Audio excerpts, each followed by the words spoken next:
Today I'll be talking about how acetyl-CoA is produced from pyruvate to enter into the citric acid cycle. First, I'll answer how acetyl-CoA is generated from pyruvate. Then I'll talk about what cofactors are needed for this process to occur. And last, I'll talk about how this process is reset at the end to allow for another pyruvate to bind. Acetyl-CoA is the fuel for the citric acid cycle, and the citric acid cycle takes place in the mitochondria. This way, it can create ATP and carbon dioxide for organisms. So acetyl-CoA is made from pyruvate, and the pyruvate dehydrogenase complex makes acetyl-CoA from the pyruvate. So here we see pyruvate plus coenzyme A plus NAD plus yields acetyl-CoA plus carbon dioxide plus NADH plus a hydrogen ion. I will go into the meaning of each of these in this presentation. So there are important cofactors needed for the production of acetyl-CoA from pyruvate. That includes 3 enzymes and 5 coenzymes. So 3 enzymes are pyruvate dehydrogenase, dihydrolipoyl dehydrogenase, and dihydrolipoyl transacetylase. The coenzymes are thiamine pyrophosphate, or TPP, lipoic acid, flavin adenine dinucleotide, or FAD, coenzyme A, or CoA, and nicotinamide adenine dinucleotide, or NAD+. So the conversion of pyruvate to acetyl-CoA occurs in 3 main steps. Those 3 main steps I shortened to DOT, or dot, right on the dot. So D stands for decarboxylation, O stands for oxidation, and T stands for the transfer of the acetyl group to coenzyme A to create acetyl-CoA.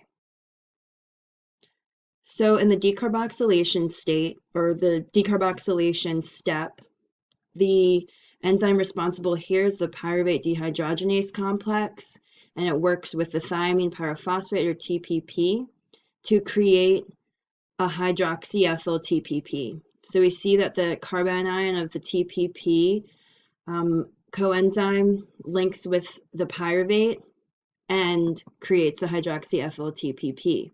That's the decarboxylation step. Then the oxidation step has the pyruvate dehydrogenase complex as well, or E1, and the hydroxyethyl hydroxyethyl group is oxidized and simultaneously forms an acetyl group and transfers to a lipoamide to create a thioester bond. That thioester bond is really energy rich, which will be beneficial in the next step. The disulfide group is reduced here to a disulfyl and an acetyl lipoamide is formed. Last, the transfer of acetyl group to CoA occurs. The enzyme here is dihydrolipoyl transacetylase, E2, and the cofactor it works with is coenzyme A. And so the coenzyme A and acetyl lipoamide interact to transfer the acetyl-CoA, the acetyl group to the coenzyme A. And we still have the dihydrolipoamide left over. So in this step, acetyl-CoA has been created by pyruvate, or created from pyruvate. However, we need to be able to do this process over again, and pyruvate needs to be able to bond again or bind again. So the last step is a 4th step, which involves the enzyme 3, dihydrolipoyl dehydrogenase, and the cofactors here are the FAD and NAD+. In this step, an electron transfer occurs from the FAD to the NAD+, to create NADH plus H+, and to also oxidize the dihydrolipoamide to create a lipoamide.